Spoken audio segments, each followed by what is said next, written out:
ബിജെപിയുടെ മുൻ തമിഴ്നാട് അധ്യക്ഷൻ അണ്ണാമലയുടെ ഒരു പ്രതികരണം കിട്ടി. അതെ ടി.വി.കെ അധ്യക്ഷൻ വിജയുമായുള്ള സഖ്യസാധ്യത അത് പൂർണ്ണമായി തള്ളുന്നില്ല തമിഴ്നാട്ടിലെ ബി.ജെ.പി എന്നുള്ളതാണ്. അപ്പൊ അതുമായി ബന്ധപ്പെട്ട് അണ്ണാമല ചില കാര്യങ്ങൾ 24 പറഞ്ഞിരുന്നു. നമുക്ക് ആദ്യം അതൊന്ന് കേൾക്കാം.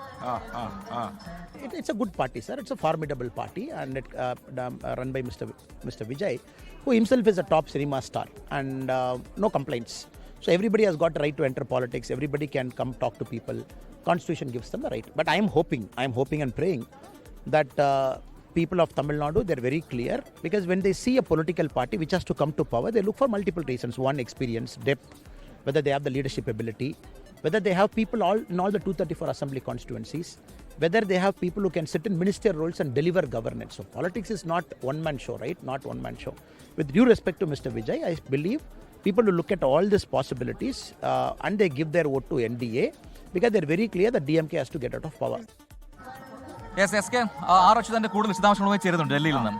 അച്യുതൻ, അപ്പോൾ അണ്ണാമല ഈ പറയുന്ന കാര്യങ്ങൾ വെച്ച് നോക്കുകയാണെങ്കിൽ ഒരു വൺ മാൻ ഷോ കൊണ്ട് കാര്യമില്ല, ഭരണപരിചയം വേണമെന്നൊക്കെ പറയുന്നത് ഒരു വിമർശനാത്മകമായിട്ടാണോ, അല്ല ബി.ജെ.പിയിലേക്ക് വിജയെ ക്ഷണിക്കുന്ന ഒരു വ്യംഗ്യമായ സൂചനയാണോ?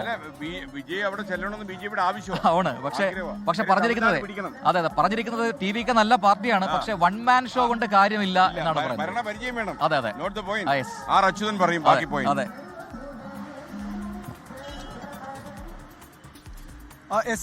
Prajin, very good morning. പക്ഷേ ഈ സഖ്യസാധ്യത അല്ലെങ്കിൽ ടി.വി.കെ കടന്നാക്രമിക്കുന്ന ഒരു നിലപാടിലേക്ക് ബി.ജെ.പി കടക്കുന്നില്ല എന്നുള്ളത് തന്നെയാണ്. വളരെ ലൈറ്റായിട്ടാണ് ആ പ്രതികരണം നടത്തിയത് പോലും. കാര്യം ആ ചോദ്യം വളരെ നേരിട്ടുള്ളൊരു ചോദ്യമായിരുന്നു. ടി.വി.കെ പാർട്ടി തെരഞ്ഞെടുപ്പിൽ എങ്ങനെ കാണുന്നു എന്ന ചോദ്യമായിരുന്നു. അതിനാണ് മറുപടിയായി പറഞ്ഞത് പാർട്ടി ഒരു നല്ല പാർട്ടിയാണ്, രാഷ്ട്രീയത്തിൽ ഭരണപരിചയമാണ് പ്രധാനമെന്ന് പറയുന്നുണ്ട്.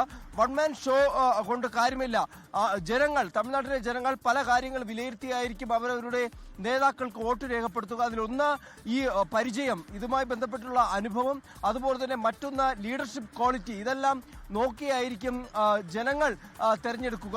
നിലവിൽ വരുന്ന ചില സൂചനകൾ പ്രകാരം ഒരു പോസ്റ്റ് പോൾ അലയൻസിനാണ് സാധ്യത ഒരുങ്ങുന്നത് എന്നതാണ്. അങ്ങനെയെങ്കിൽ ടി.വി.കെയുമായി ഒരു പക്ഷേ കൈകോർക്കാനായുള്ള ഒരു താല്പര്യം, അതെല്ലാം ചിലപ്പോൾ തെരഞ്ഞെടുപ്പിന് ശേഷമായിരിക്കും. അതെന്തായാലും തെരഞ്ഞെടുപ്പ് ഫലം അതുപോലെ ഫലത്തെ അടിസ്ഥാനമാക്കിയായിരിക്കും അത്തരം സാധ്യതകൾ ഉണ്ടാവുക. നിലവിൽ എന്തായാലും ബി.ജെ.പിയുടെ തമിഴ്നാട് സംസ്ഥാന ഘടകം ടി.വി.കെയെ കടന്നാക്രമിക്കാനുള്ള ശ്രമങ്ങൾ നടത്തുന്നില്ല. മറിച്ച് DMK-ക്കെതിരെ അതിരൂക്ഷമായ വിമർശനം ഈ ഘട്ടത്തിൽ ഉന്നയിക്കുന്നുണ്ട് അണ്ണാമലെ.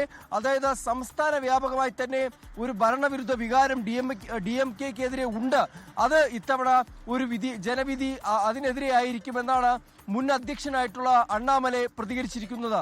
ലോകത്തെവിടെയായാലും ഏത് സമയത്തും 24 വാർത്തകളും ഓഗ്മെന്റഡ് റിയാലിറ്റി പാക്കേജുകളും എക്സ്പ്ലെയിനറുകളും വിശദമായി കാണാൻ ഞങ്ങളുടെ യൂട്യൂബ് ചാനൽ നിങ്ങൾക്ക് സബ്സ്ക്രൈബ് ചെയ്യാം.